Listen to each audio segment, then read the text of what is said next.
Marka toko fahaenina.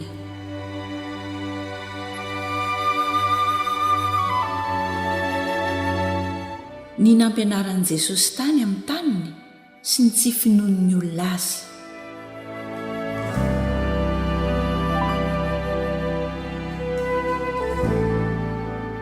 Ary niala teo izy ka tonga tany amin'ny taniny, sady nanaraka azy ny mpianany. Ary rehefa tonga ny Sabata dia nampianatra tao amin'ny synagoga izy. Ary maro izay nihaino azy dia talanjona indrindra ka nanao hoe Taiza nahazoan'ilehity izany zavatra izany, ary manao ahoana ny fahendrena nomena azy sy izao asa lehibe ataon'ny tanany izao. Tsy le mpandrafitra zanak'i Maria ary rahalahin'i Jakoba sy Josesy sy Jodasy sy Simona va lety?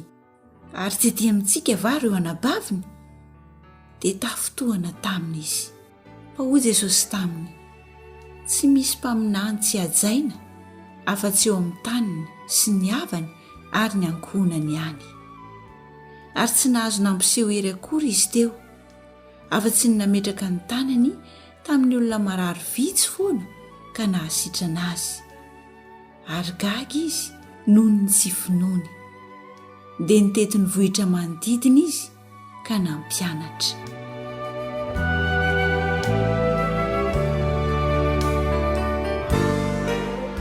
Ny teny nataon'i Jesosy tamin'ny apôstôly 12 tamin'ny nanarany azy hitory-teny.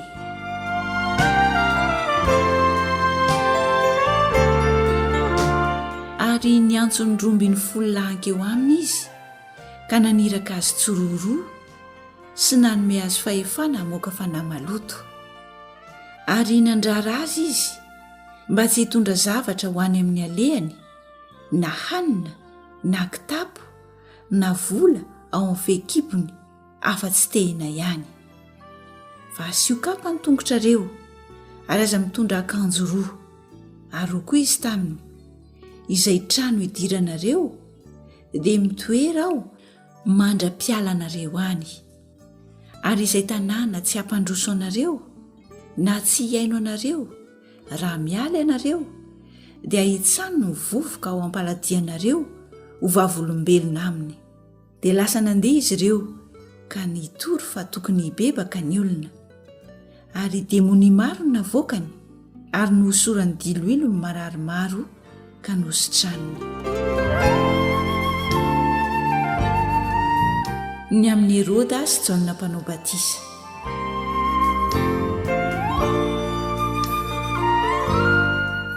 Ary nahare izany Heroda mpanjaka fa efa nalaza ny anaran'i Jesosy, dia hoy izy, Jaona mpanao batisa efa nitsangana tamin'ny maty izay, ka izany no hananany hery hanao ireo asa lehibe ireo. Fa hoy ny sasany, Eli izy, ary hoy ny sasany, mpaminany izy, dia toy ny anankiray amin'ny mpaminany. Ary rehefa nahare izany Heroda dia hoy izy, Jaona izay, le nitapahako ny lohany, efa nitsangana izy.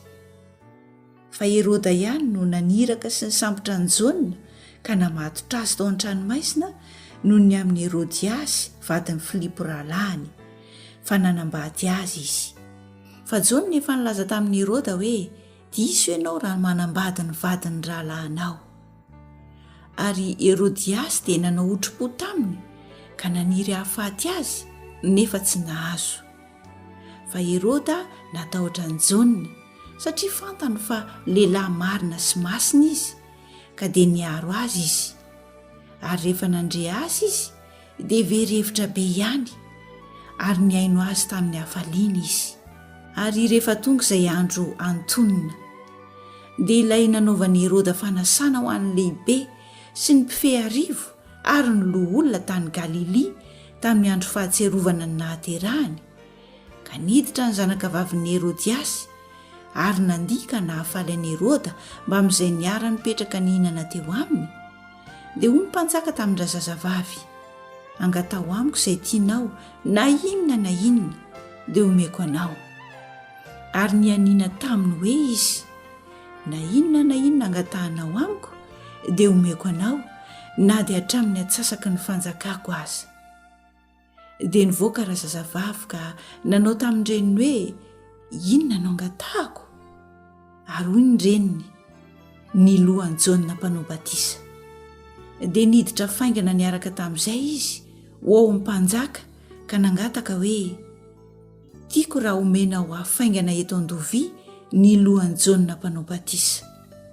Dia nalahelo indrindra ny mpanjaka kanefa noho ny fianianany sy ny olona izay nipetraka ny hinana teo dia tsy sananda azy izy. Ary niaraka tamin'izay ny mpanjaka dia naniraka mpiambina ka nasainy nientina ny lohan'i Jaona ary dia nandeha izy ka notapahany tao an-tranomaizina ny lohany. Dia nentiny teo an-dovia ny lohany ka nomeny an-drazazavavy ary razazavavy kosa dia nanome azy an-dreniny.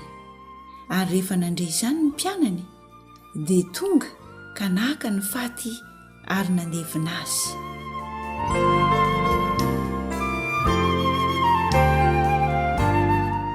Ny nampiananan'i Jesosy ny olona tsy omby 5,000.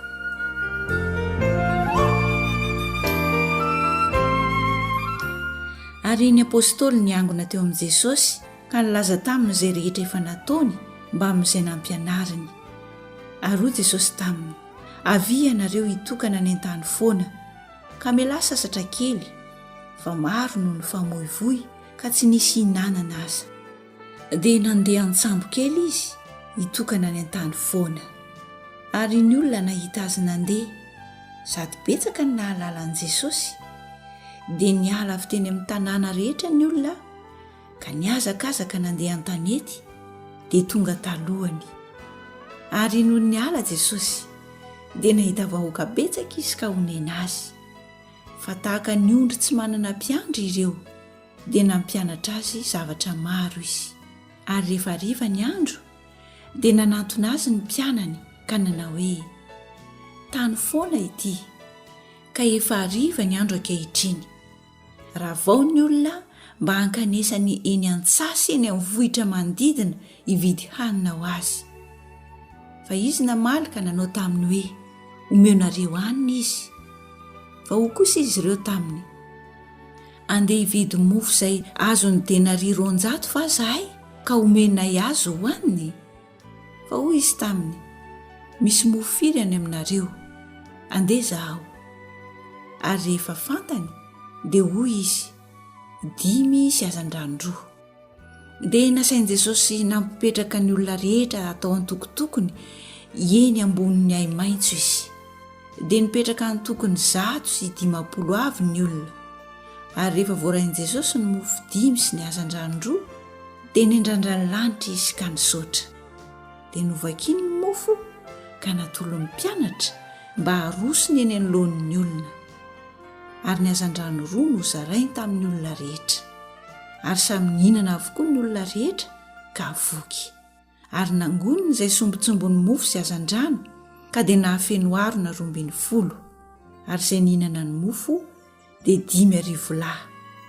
Ary niaraka tamin'izay Jesosy dia nanery ny mpianany ondrana an-tsambo kely hita hialoha any Taiza mandra-pandrava ny vahoaka. Ary rehefa nanao veloma amin'ny vahoaka izy dia lasa nankany an-tendrombohitra hivavaka.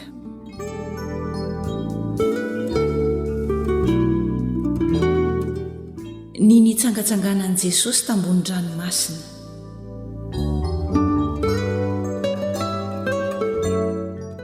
Ary noho ny hariva ny andro dia efa mbity eo ampovoan'ny ranomasina ny sambo kely, ary izy rery ihany ny teo an-tanety. Ary nahita azy ireo sahirana ny vohifatratra izy fa notohainy ny rivotra, ary tokony ho tamin'ny fiambenana faefatra amin'ny alina. Dia nankeny aminy nitsangatsangana tambony ranomasina Jesosy ka nikasa andalo azy. Ary rehefa hita nitsangatsangana tambony ranomasina izy dia nataony ho matoto ka niantso mafy izy ireo, fa izy rehetra samy nahita azy avokoa ka dia raiky tahotra. Ary izy niteny taminy niaraka tamin'izay ka nanao taminy hoe matoky fa izaho ihany, aza matahotra. Ary niakatra nankeo aminy teo an-tsambo kely izy dia nitsahatra ny rivotra ka dia talanjona izy ireo. Ary tsy fantany ny amin'ny mofo fa efa mafy ny fony. ary noho ny tafity izy dia tonga teo amin'ny tany genesareta ka niantsona teo. Ary raha niala teo an-tsambo kely izy dia nahalalan'i Jesosy niaraka tamin'izay ny olona teo ka niazakazaka tamin'izany tany rehetra izany ary nitondra ny marary tamin'ny fandriny ho any amin'izay reny fa nitoerany. Ary nataiza no nidiran'i Jesosy, natao amin'ny vohitra, natao an-tanàna, natany an-tsaha dia napetraka teo an-kianja ny marary ary ny olona nangataka hanendry na dia nisombotra avy avin-dambany ihany aza ary sitrana izay rehetra nanendry azy.